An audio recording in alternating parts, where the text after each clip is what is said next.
Salam Kamir, kekaguman ilahi mengarah pada iman dan rahmat. Saudara-saudari yang terkasih, saya membawa krokop untuk mulut anjing herder. Kalau anjing itu bisa dibawa jalan-jalan dan takut mengganggu orang, terganggu orang, menggigit orang, maka dikasih mulutnya ini supaya mulutnya aman, tidak bisa buka seperti ini. Wah, wah, wah. Saudara-saudari yang terkasih, kalau Anda membawa anjing gembala, herder, maka Anda juga harus mempunyai keunggulan untuk melatih sebagai penggembala. Kalau tidak, Anda akan bahaya dan anjing Anda justru akan memakan ayam, domba, kambing yang digembalakannya, atau sapi bahkan mencelakainya. Tetapi kalau Anda memakai itu sebagai tempat untuk melatih, sekaligus dalam latihan memakai mulutnya di berongsong seperti ini, maka akan aman. Apalagi kalau Anda sudah terlatih, ketika anjingnya juga dilatih, sudah ahli. Dia jalan bersama kita, tidak mungkin melebihi langkah kita. Paling tidak dia hanya sejajar dengan kita ketika jalan-jalan. Tidak langsung lari, narik-narik talinya dan kita kewalahan. Kemudian kita hanya sedikit menarik rantainya saja. Ndut, dia sudah sadar bahwa itu sudah kelebihan. Harus balik lagi supaya di belakang bosnya, tuannya, kita harus menunjukkan kita berkuasa atas kamu anjing itu. Kita pemimpin, dia harus mengikuti kita. Dan itu yang dilatihkan kepada mereka, anjing-anjing gembala. Saudara-saudari yang terkasih, Injil hari ini merupakan perutusan Petrus secara khusus. Karena Yesus setelah bangkit dari makamnya, kematian, kemudian menampakkan diri pada murid-muridnya. Sebelum naik ke surga, Yesus menemui Petrus dan bertanya kepada Petrus 3 kali.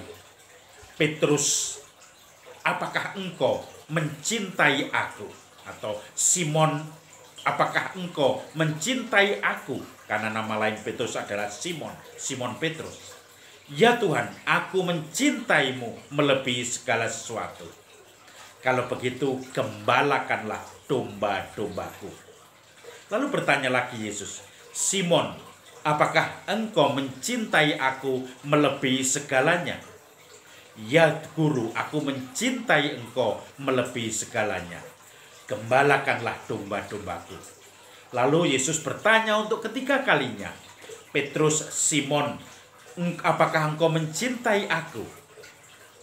Lalu Petrus merasa sedih karena Yesus seakan-akan tidak mempercayainya bahwa dia mencintai Yesus melebihi segala sesuatu. Lalu Petrus menjawab, Guru, engkau tahu, aku mencintai engkau. Aku mencintai engkau melebihi segala sesuatu. Lalu Yesus menjawab hal yang sama, gembalakanlah domba-dombaku. Lalu kemudian Yesus melanjutkan Injilnya, nanti kalau kamu masih muda, kamu akan berjalan kian kemari secara bebas. Kalau sudah tua, kamu akan dituntun dan tanganmu akan diikat dan kamu tidak bisa berbuat apa-apa. Maka mewartakan apa yang menjadi kehendak Tuhan itu. Gembalakanlah domba-dombaku. Saudara-saudari yang terkasih, Petrus mengalami jatuh bangun untuk memaknai apa yang dikatakan oleh Yesus. Petrus mengalami penyangkalan, tetapi dia bertobat dan kembali kepada Yesus. Lain dengan Yudas yang mengkhianati Yesus, dan setelah itu tidak ada pertobatan, malah berbuat yang lain lagi, yaitu bunuh diri karena dikejar-kejar atas kesalahannya. Petrus kemudian bertobat, bangkit, dan menjadi rasul yang utama, menjadi gembala atas domba-dombanya, bahkan gembala yang teruji dengan segala jatuh bangunnya. Angka 3 kali, pertanyaan Yesus 3 kali, itu bukan berarti 3 kali secara harafiah. 3 kali adalah angka yang sungguh-sungguh sempurna. Angka yang selalu diulang-ulang di dalam kitab suci yang penuh. Angka 7, angka 10, angka 3, 7, 12 itu angka-angka di mana Yesus menunjukkan sempurna. Maka mungkin bukan 3 kali yang ditanyakan oleh Yesus, apakah engkau mencintai aku, Petrus? Tetapi berkali-kali dalam setiap perjuangan hidup, pertanyaan itu selalu menggema, apakah engkau mencintai aku? Apakah engkau mencintai aku? Apakah engkau mencintai aku? Apakah engkau mencintai aku? Ya, Guru, engkau tahu aku mencintai engkau melebihi segalanya. Kalau begitu, gembalakanlah domba-dombaku. Saudara-saudari yang terkasih, kita semua juga ditanya oleh Yesus, apakah engkau mencintai aku? Tidak hanya 3 kali, tetapi dalam setiap napas kita, tarikan pekerjaan kita, dalam setiap gerak kita, kita akan ditanya, apakah engkau mencintai aku? Dan kemudian, apakah kita menjawab seperti Petrus, ya Tuhan, engkau tahu aku mencintai engkau melebihi segala sesuatu. Kalau demikian, Yesus akan melanjutkan, gembalakanlah domba-dombaku. Tetapi kalau kita ragu-ragu dan tidak mau menjawab, ya Tuhan, aku mencintai engkau, melupakan saja apa yang sudah ditunjukkan cinta Yesus kepada kita, kita meninggalkan cintanya, kita melupakan Tuhan, maka di situ tidak akan ada lagi sabda gembalakanlah domba-dombaku, tetapi kita selalu diajak untuk menjawab ya dalam setiap pertanyaan, apakah engkau mencintai aku? Saudara-saudari yang terkasih, suatu saat ketika saya masih frater atau seminaris, itu saya diajari seminaris sebagai frater awal untuk berkhotbah. Pada saat awal tentu saja orang yang tidak pernah bicara di depan umum, public speaking tidak menguasai, maka kita juga ketakutan, kita grogi, kita mau diapalkan khotbahnya, apal sungguh-sungguh per kata, per kalimat. Dan ternyata ketika hari hanya, ketika waktu action, semua apalan lupa melihat banyak orang. Maka kemudian omongannya tidak fluent, tidak lancar, selalu bicara tentang terpatah-patah, terbata-bata, bahkan mikir a, o, e, o, a, e, o. Tetapi Romo yang mendampingi itu sungguh bijaksana. Beliau walaupun mau mengkritik tetapi memuji dulu. Sudah bagus, disiapkan bagus, teksnya yang diserahkan saya juga bagus. Dimulai dengan membaca kitab sucinya, memandang segala audien atau umat, sebelah kanan, sebelah kiri, sebelah belakang, depan, tatapannya merata, itu menyapa semua.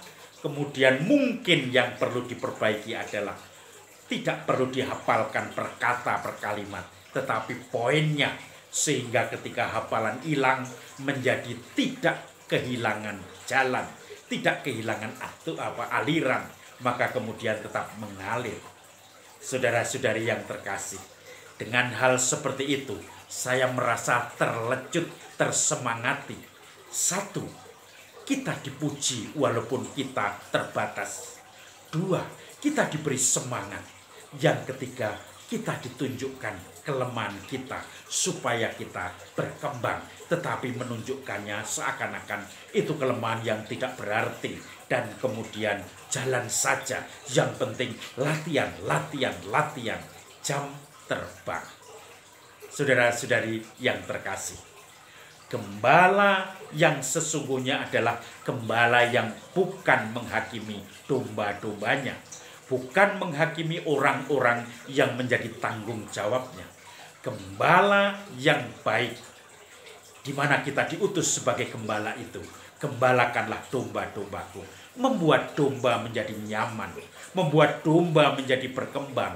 Membuat domba menjadi sukacita. Satu dengan yang lain bisa berlarian untuk bermain-main dengan sukacita dan riang. Sehingga segalanya menjadikan ringan.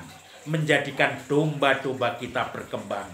Menikmati hidup. Sehingga dalam melaksanakan apa yang diperintahkan Tuhan lewat gembala itu, domba-domba akan melaksanakan dengan ringan dan juga tidak error karena merasa bebas, merasa nyaman, merasa disapa, dikuatkan, diteguhkan, bukan dihakimi.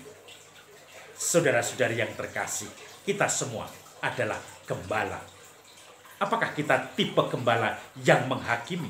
Gembala yang selalu justru bangga ketika memojokkan domba, ketika tidak memberi semangat kepada mereka yang baru mulai akan bangkit. Atau sebaliknya, kita gembala yang selalu memberikan hayo-hayo, artinya memberikan semangat. Tidak pernah putus asa. Tidak ada yang salah dalam hidup ini. Cuma mungkin kita masih belum dalam taraf yang sempurna, yang harus belajar. Maka dari situ kita akan menemukan bagaimana domba-domba itu akan bersemangat di dalam menjalani hidup mereka. Salam Kamil, kekaguman ilahi mengarah pada iman dan rahmat.